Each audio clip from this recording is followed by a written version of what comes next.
Praise be Jesus and Mary.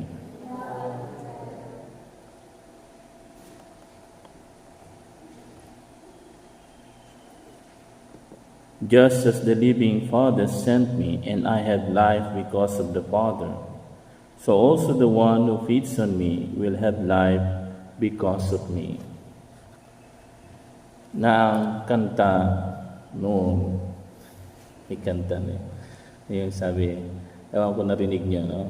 Si Laura Branigan yata yun. No? Yung life is a mystery, na na na. It's about life. No?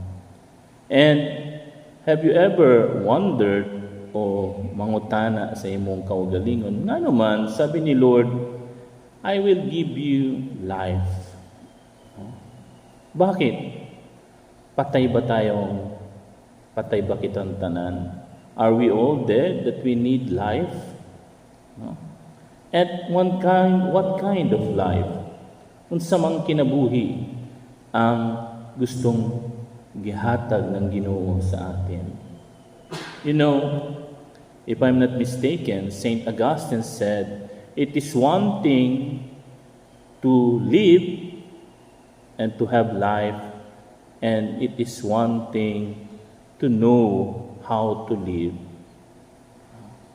Kasi itang tanan, lahat naman tayo, thanks be to God, when we are born, sabi nga ni Ka Freddy, nangisilang ka sa mundong ito, laking tuwa ng magulang mo.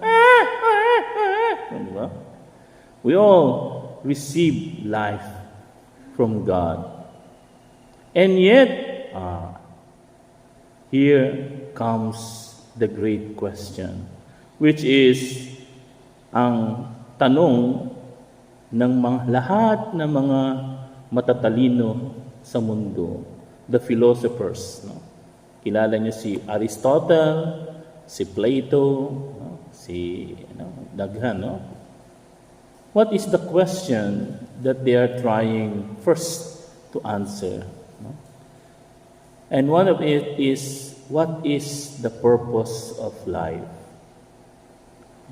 Ano ba ang dahilan bakit ikaw at ako ay nabubuhay diri sa kalibutan, sa yuta?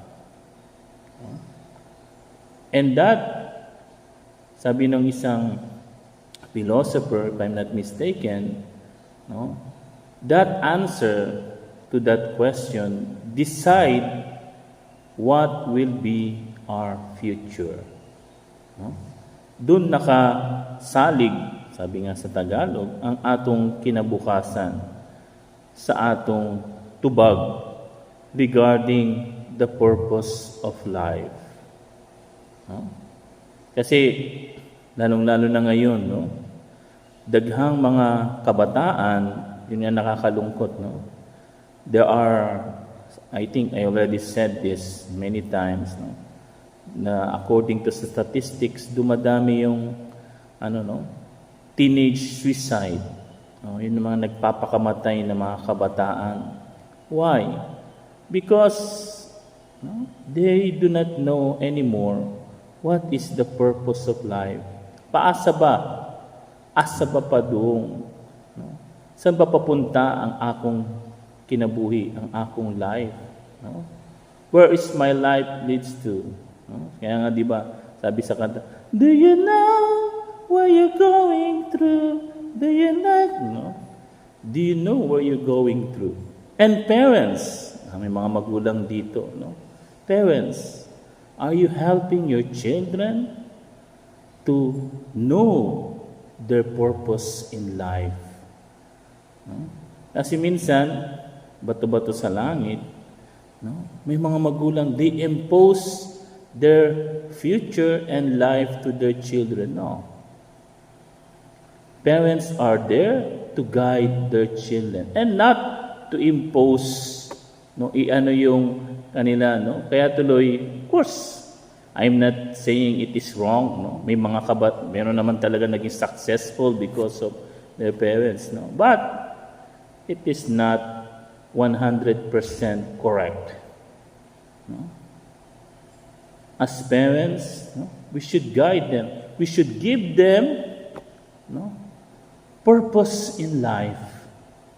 The church is here. Jesus especially is here, and our Blessed Mother, to give us purpose in life. Kasi pag wala kang purpose, sabi ni St. Thomas Aquinas, if you do not have end in your life, what will happen? Ayun na. You are confused. No? Hindi mo alam kung saan ka pupunta, kung anong gagawin mo. No?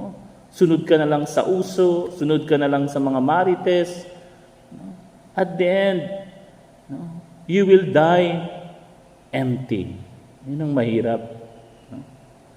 Yung ikaw ay mamatay nang walang, tawag dito, kumbaga sa ampaw.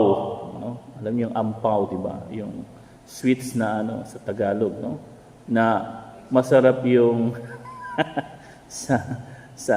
sana makagawa si Ate Manu. Yung sweets na no? Pero sa loob hangin lang, di ba? No? Kaya marami na kumikita sila dahil marami kang binibili, akala mo na may laman sa loob pero hangin lang pala. So life is like that, ampaw gyud. When we have no purpose in life. That's why the church, Jesus, our prayers, our rosary, that's guiding us to have purpose in life. Because the moment we have a purpose, alam natin kung asa man papunta yung atong kinabuhi, the more we will live to it. The more we will overcome. No? Although they have many sufferings, problems in life, no? But we will be able to overcome them. Why? Because we know our purpose in life. And this is a challenge for all of us. Because at the end of the day, sabi nga, God will ask us what we do. Anong sasabihin mo kay Lord, no? Kay St. Peter pag nandun ka na? No? What will you give Him in the eternal life? And what will your children, your brothers and sisters will say to you? No? Alam nyo, napakaganda. Ewan ko kung anong palabas yun. No? There was a film, drama, I think si Robin Williams yata yun, no? Carpe diem, tama, Carpe diem, no? Sabi niya, no? Get the day, no? Huwag mong palagpasin yung araw, no? Na hindi ka nakakagawa ng para mabuti para sa iyong kapwa.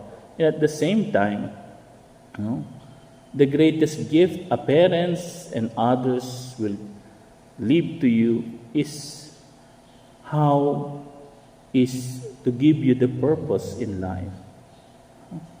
Kahit hindi ka matalino, nanay o tatay, kapag binigyan mo ng matibay na prinsipyo ang inyong mga anak, no?